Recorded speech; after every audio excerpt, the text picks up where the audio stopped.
A lâmina entra sem som. Apenas um empurrão curto e úmido, e o homem desaba no chão. Assim era o trabalho da espada romana, que os antigos chamavam de gládio. No campo de batalha, ela não brilhava ao sol como as lâminas dos bárbaros. Não cortava, mas perfurava.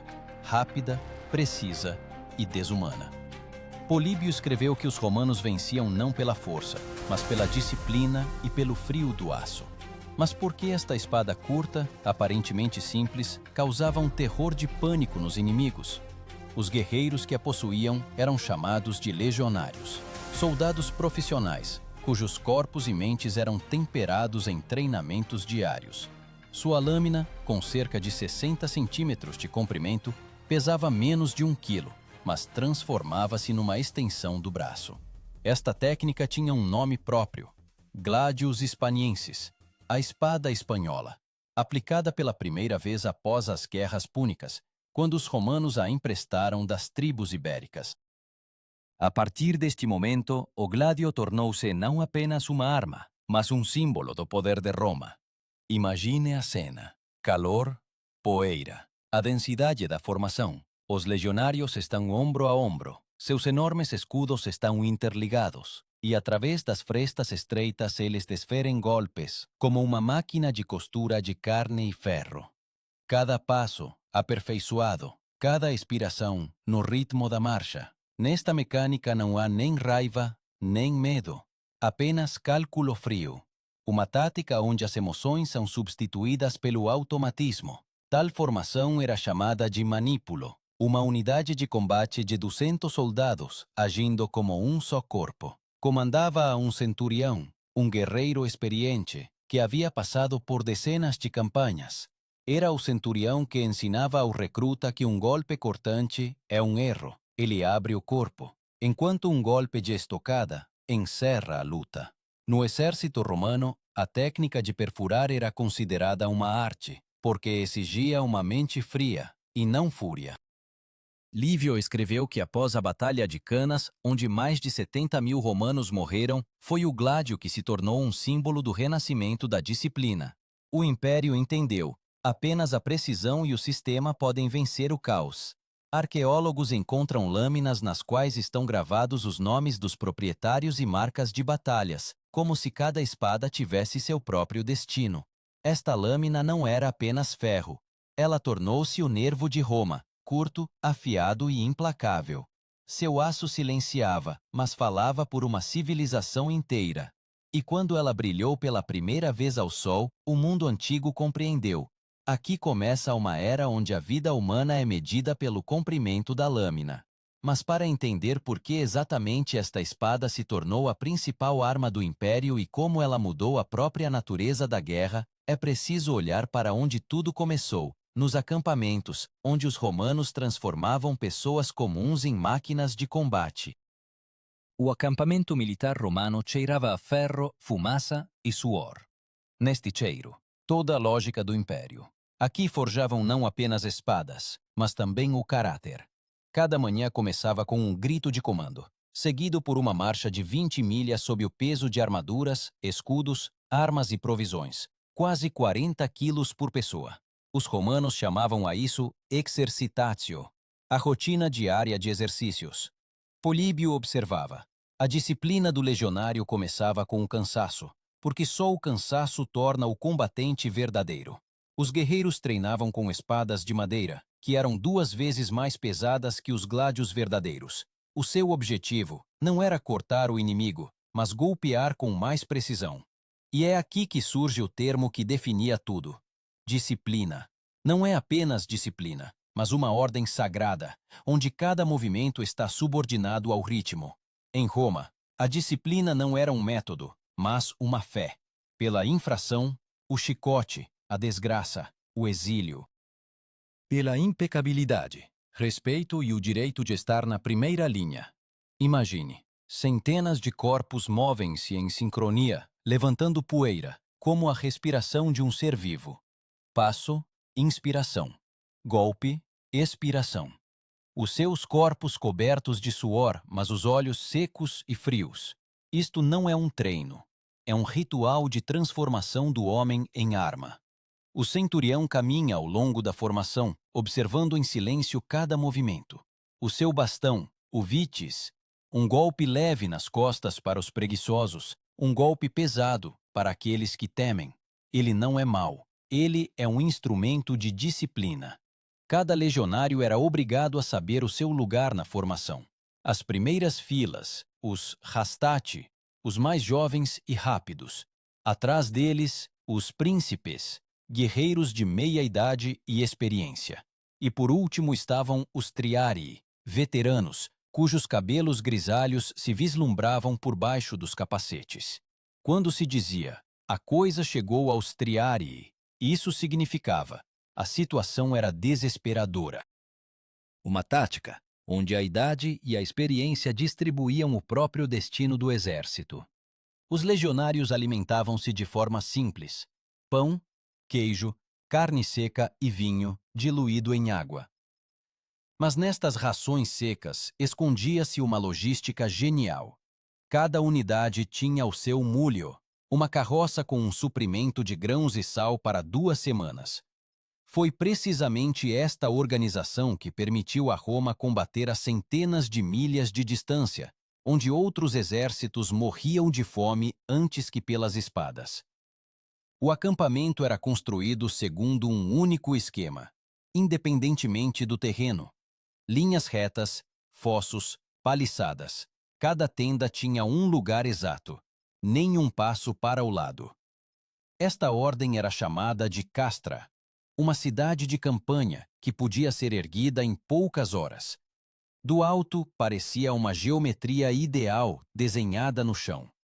E cada vez que os inimigos viam como os romanos erguiam a ordem do caos, eles compreendiam. A batalha já estava perdida. Os armeiros forjavam os gládios segundo medidas rigorosas. Uma lâmina de 2 pés de comprimento, de 2 gumes, com uma ponta estreita. O peso, cerca de 700 gramas. O centro de gravidade deslocado para o punho, para que o golpe fosse mais preciso. Descobertas arqueológicas em Pompeia mostram que mesmo séculos depois, este padrão quase não mudou. A espada não era um objeto de orgulho, mas uma ferramenta, tal como uma pá ou um capacete. E, no entanto, era ela quem definia quem tu eras. O legionário dormia com ela, comia ao lado dela, limpava-a após cada marcha. Se a lâmina enferrujava, desgraça. Se brilhava, respeito. Os oficiais diziam, a espada é a extensão do teu coração. Mas nesta simplicidade escondia-se uma ideologia. A espada não é uma ornamentação nem um símbolo de riqueza. Ela é a prova de que és parte de uma máquina que não tem direito à fraqueza. Tácito escreveu que os romanos venciam antes de tudo nas mentes. Quando os inimigos se deparavam pela primeira vez com a legião, viam uma formação onde até a respiração era igual. Isso assustava mais do que os próprios golpes, porque o inimigo compreendia: aqui não há heróis, aqui não há individualidade, aqui há um sistema. E neste sistema, a espada era a chave, fria, curta e precisa. Mas a sua força revelava-se não no treino, mas no combate real, onde o sangue se misturava com a poeira. Ali, onde cada golpe decidia não só o destino do guerreiro, mas também o destino de um império inteiro.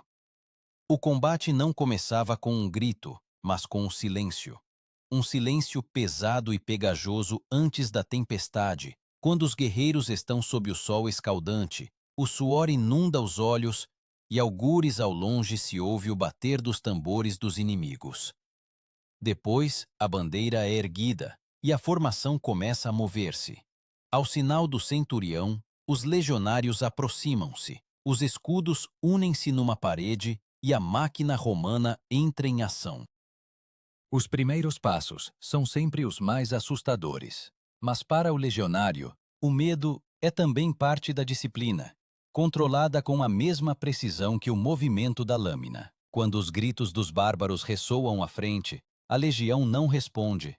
O silêncio também é uma arma. Políbio escreveu que os romanos entravam em combate tão calmamente como se fossem para o trabalho. Isto não é uma metáfora. Cada soldado sabia sua tarefa, cada escudo protegia o vizinho. Tal formação era chamada de testudo, tartaruga. Os escudos uniam-se sobre as cabeças, formando uma cúpula contínua, contra flechas e pedras, quase invulnerável. Mas a verdadeira força não estava nos escudos, mas na capacidade de agir como um só corpo. A poeira levanta-se em parede. À distância de alguns passos, os legionários esticam as espadas. O gládio é curto e por isso conveniente na proximidade. Um passo à frente, um golpe sob as costelas. O segundo, para trás, para não ser atingido por um contra-ataque. Isto não é um combate, mas um mecanismo. Os romanos não brandiam as lâminas, eles as enfiavam precisamente nos pontos vulneráveis. A força não está no balanço, mas no instante do contacto. Nesse momento, entrava em ação a tática chamada pilum, uma pesada lança de arremesso que os legionários lançavam antes do confronto. O pilum não apenas feria. Sua longa haste de ferro dobrava após o impacto, encravando-se no escudo do inimigo e tornando-o inútil. Assim, os romanos transformavam o caos inicial da batalha em vantagem. Após o arremesso, a formação se fechava novamente e o trabalho dos gládios começava. O som da batalha não é como que mostram nos filmes. Não é o tilintar do aço, mas golpes surdos, arquejos, gritos curtos. As espadas não brilham. Estão cobertas de sangue e poeira. Quando os legionários avançavam, a terra sob os pés tornava-se pegajosa, escorregadia. Tácito escreveu que, após as batalhas, os escudos tinham de ser limpos do sangue seco com facas. Mas para os próprios guerreiros, isso não era horror, mas rotina. A batalha, uma continuação do treino de formação. Arqueólogos encontraram perto do lago Trasimeno pontas de pila deformadas, como se tivessem sido derretidas. São vestígios dessa mesma tática. Cada arremesso, a negação da defesa ao inimigo. Aníbal, que pela primeira vez se deparou com o sistema de combate romano, chamou os legionários de açougueiros silenciosos. Ele compreendia, no seu frio estava a sua força. Quando a formação se chocava com o inimigo, o centurião dava a ordem, não com a voz, mas com um gesto. O grito podia ser abafado, mas o bastão levantado significava uma coisa: atacar. Cada combatente sabia o momento. Essa era a essência da tática romana, o acordo sem palavras. Historiadores modernos comparam este princípio à sincronização de uma orquestra, onde cada um sabe a sua nota. Só que aqui, a música consistia nos sons da morte. Perto do meio-dia, o sol ardia insuportavelmente. O sangue coagulava rapidamente no bronze, transformando-se numa crosta negra. Os inimigos recuavam, mas os legionários não os perseguiam sem ordem. O exército romano nunca perdia a forma, mesmo na vitória. A vitória sem ordem era considerada uma derrota. Lívio observava que foi precisamente graças a esta contenção que os romanos podiam lutar durante horas, sem perder a formação. No meio da batalha, os centuriões moviam-se para as fileiras traseiras, onde podiam avaliar a linha de frente geral. Se a formação vacilasse, soava a tuba, uma trombeta de bronze que sinalizava o reforço da linha. Esse som atravessava o estrondo e os gritos, como a própria chamada de Roma. A tuba, o fôlego do exército, o seu ritmo. Ouvi-la significava viver. Ao anoitecer, a batalha acalmava. Os legionários recolhiam os troféus, contavam os caídos, verificavam as armas. Nenhuma espada deveria ser perdida. A perda de um gládio era equiparada à deserção. Por isso, a morte. Mas tais casos eram quase inexistentes. Os guerreiros sabiam a sua lâmina, o seu nome, a sua memória, a sua honra. E, no entanto, por trás dessa fria precisão escondia-se um preço. Cada golpe deixava uma marca não só no corpo do inimigo, mas também na alma do guerreiro. A disciplina romana não permitia falar sobre isso, mas quando, no silêncio da noite, o acampamento acalmava e apenas os ferreiros consertavam as lâminas, cada um compreendia. Esta espada era terrível, não só para os inimigos, mas também para aqueles que a empunhavam. Assim nascia a força que trouxe a Roma o domínio sobre o continente. Mas a força sempre exige um sacrifício. E em breve o império pagaria pela sua eficácia implacável, com o sangue dos seus próprios soldados. Quando a poeira se levantava sobre o campo de batalha e o sol se refletia em milhares de escudos, Roma mostrava sua verdadeira face. Esta não era a face de um herói, mas de uma máquina, criada com um único propósito: subjugar. Cada vitória tinha um preço, e não eram apenas os inimigos que o pagavam. Nas campanhas através dos Alpes, nas intermináveis campanhas na Gália e na Britânia, os legionários morriam mais frequentemente de exaustão do que de espadas. Mas a sua morte não era considerada uma tragédia, apenas uma continuação do serviço. Tal era a lógica do império.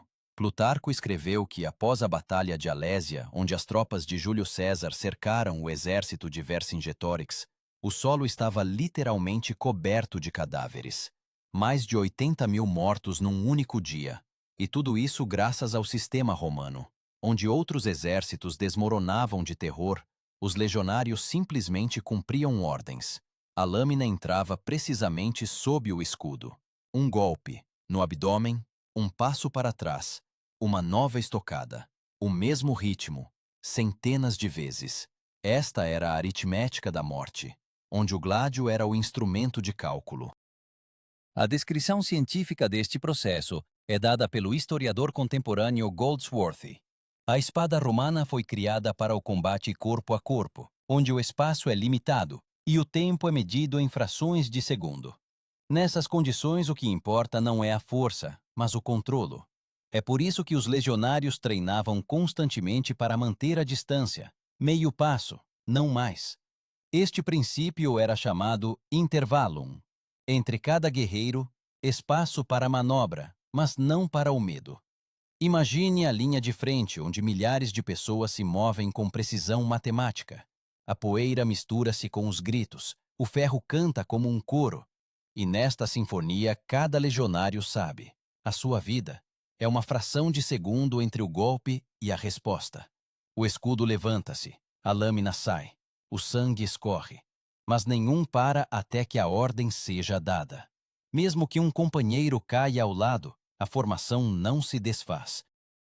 O exército romano baseava-se em 3 palavras: ordo, disciplina, virtus. Ordem, treino, valor. Virtus, um conceito especial, não apenas coragem, mas a prontidão para morrer pela causa comum. Esta crença transformava pessoas comuns em um mecanismo. Tácito escreveu que os romanos podiam perder uma batalha, mas nunca perdiam a ordem. E se fosse preciso, eles iam para a morte, mantendo a formação até o fim. Achados arqueológicos da floresta de Teutoburgo, onde as legiões de Varo foram aniquiladas pelos germânicos no 9º ano da nossa era, mostram: mesmo no momento da catástrofe, os romanos não fugiram em pânico. Os seus corpos jaziam em filas, como se tivessem morrido sem desunir os escudos. Este episódio tornou-se uma lição. O sistema pode ser forte, mas não imortal. Em combate, o gládio não era apenas uma arma. Ele definia a própria percepção do tempo. Cada golpe dividia a vida em antes e depois. Quando o inimigo caía, o legionário não olhava para o seu rosto. Era proibido, não por piedade, mas por cálculo. A emoção atrapalhava a ordem. César escreveu que o melhor guerreiro é aquele que não sente nada durante o combate. Para o império, isso era uma virtude. Para o homem, uma perda de humanidade.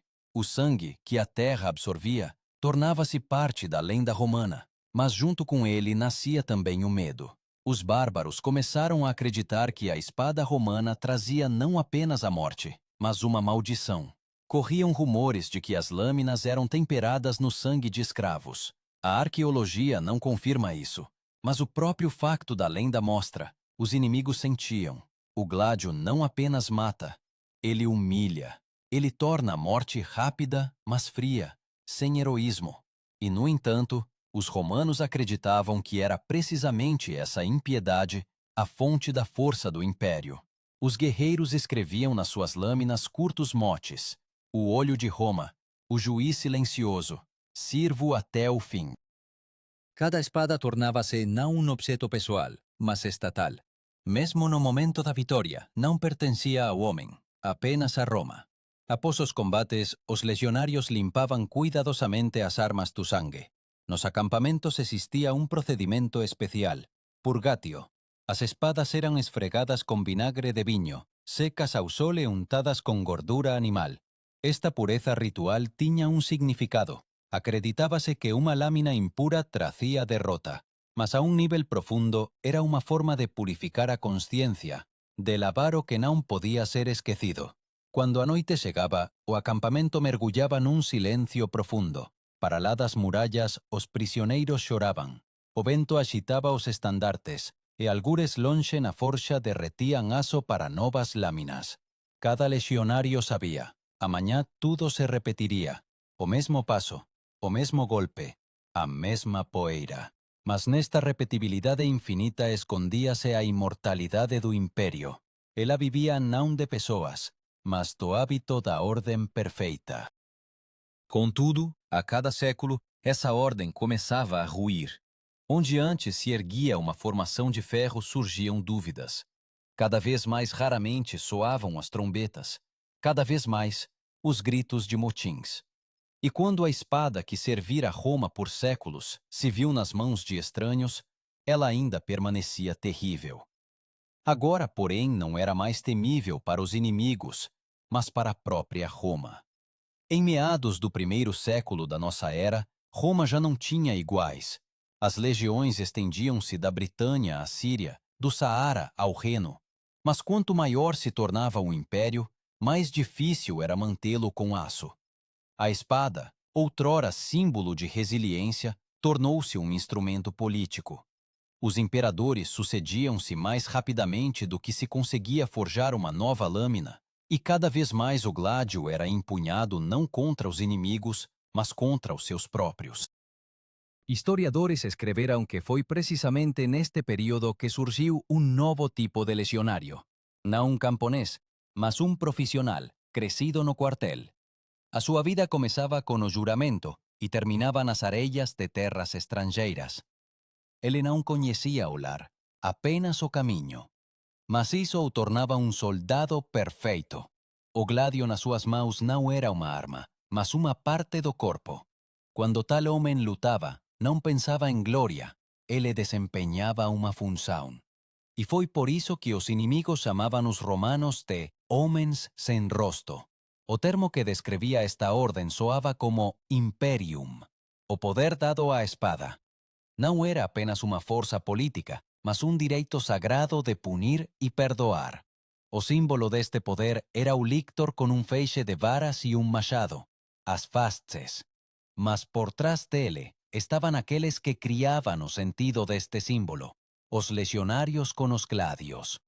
O seu aço confirmava a lei melhor do que as palavras dos senadores.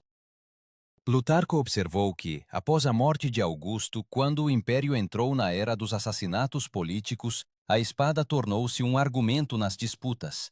Os comandantes lutavam pelo trono, as legiões juravam lealdade a quem pagava melhor, mas os próprios soldados permaneciam leais apenas à arma. Roma mantinha-se não por ideais, mas por lâminas que não conheciam a traição. E, no entanto, era precisamente nisto, a sua tragédia. Nas fronteiras do norte, nas terras dos germanos, arqueólogos encontram lâminas com pontas quebradas. Elas parecem ter sido intencionalmente partidas após a batalha. Historiadores supõem, os soldados faziam isso para que a espada não caísse nas mãos dos bárbaros. Neste gesto, uma estranha mistura de medo e sacralidade. O gládio era percebido quase como um ser vivo, não podia ser entregue nem mesmo aos mortos. Mas o império envelhecia. Onde antes estavam centuriões com a marca da legião gravada no peito, agora apareciam mercenários que não conheciam as ordens latinas. A disciplina, outrora a base do poder romano, tornou-se uma palavra vazia. As legiões dispersavam-se cada vez mais, exigindo terras e ouro. O ordo, a ordem, transformava-se em ruído e poeira. E com ele, perdia-se também o sentido do gládio. Tácito escreveu que, no Império Tardio, O soldado tornou-se mais pesadamente armado, mas mais leve de alma. A sua armadura brilhava, mas o coração esmorecia. Ele ainda empunhava a espada, mas não se controlava. E quando Roma entrou na era da crise do século III, a velha lâmina revelou-se demasiado curta para segurar o mundo. A espada, outrora criada para o combate corpo a corpo, revelou-se agora inútil nas guerras civis, onde o inimigo vestia a mesma toga, falava a mesma língua e adorava os mesmos deuses. Cada golpe soava agora como um eco de suicídio. Arqueólogos encontram gládios enterrados nas paredes das casas, como se as pessoas tentassem esconder o símbolo da violência de que estavam cansadas. Mas na história, o ferro é sempre mais forte que o medo. Quando o império se dividiu, a parte oriental, Bizâncio, continuou a usar espadas curtas, mas já com uma filosofia diferente. O gládio cedeu lugar a espatas, a longa lâmina dos cavaleiros. Assim terminou a era da espada curta, criada para os passos na densidade da formação. Agora a guerra tornava-se móvel, caótica, como a própria época. Contudo, a memória do gládio não desapareceu. Mesmo séculos depois, os ferreiros europeus preservavam a sua forma nos seus produtos. A lâmina curta, reta e equilibrada tornou-se o protótipo de muitas espadas medievais. Nos museus da Europa podem ser reconhecidas pela sua característica lâmina em forma de losango, fria, como se criada não por um homem, mas pela lógica da guerra. A espada morreu como arma, mas permaneceu como ideia. Ela lembrava que a força não é o comprimento da lâmina, mas a precisão da mão, e que uma civilização construída na ordem, mais cedo ou mais tarde, se depara com o facto de que a ordem exige sangue. Roma caiu não porque a sua espada embotou, mas porque a mão que a segurava cansou. Mas antes que essa mão soltasse o punho para sempre, o gládio conseguiu fazer o último, deixar uma marca em cada um que o olhava. Porque esta lâmina curta mudou para sempre a forma como o homem entende a guerra. E mesmo hoje, através de milênios, ele ainda levanta uma questão para a qual não temos resposta. O gládio morreu junto com Roma, mas a sua sombra permaneceu, em cada lâmina forjada depois dele. Ele tornou-se um arquétipo, a imagem de uma arma onde a simplicidade significa perfeição. Sem ornamentos, sem centímetros extras, apenas o objetivo: golpear com precisão, sobreviver. Arqueólogos encontram-no em túmulos de soldados, em ruínas de fortalezas, em acampamentos de cerco, e sempre junto aos corpos, como se nem a morte pudesse separar o guerreiro da espada. Historiadores debatem o que é mais assustador: a própria arma ou o sistema que a criou. O gládio era o espelho de Roma, curto, racional, impiedoso. Nele não há heroísmo, apenas função. Mas é precisamente isso que o torna terrível. Ele destrói a ideia da escolha pessoal. Cada legionário, ao cravar a lâmina, não realizava um feito, mas uma ação, prescrita pelo império. Hoje, quando olhamos para estas lâminas enferrujadas nos museus, parece que vemos apenas metal. Mas, na realidade, diante de nós, um aglomerado de vontade humana transformado em forma. Esta espada não apenas matava corpos, ela moldava uma civilização onde a ordem se tornou mais importante que o homem. Eis a principal questão a que toda a história nos leva. Se Roma caiu não por inimigos externos, mas pelo cansaço dos seus soldados, o que acontecerá conosco quando a nossa própria ordem se tornar demasiado pesada? O gládio lembra. A força sem humanidade transforma-se numa ponta, virada para dentro. Ele era curto, mas a sua marca é eterna. E agora, sabendo a que preço a disciplina romana foi forjada, vale a pena perguntar a nós mesmos: seríamos capazes de erguer esta espada e permanecer humanos?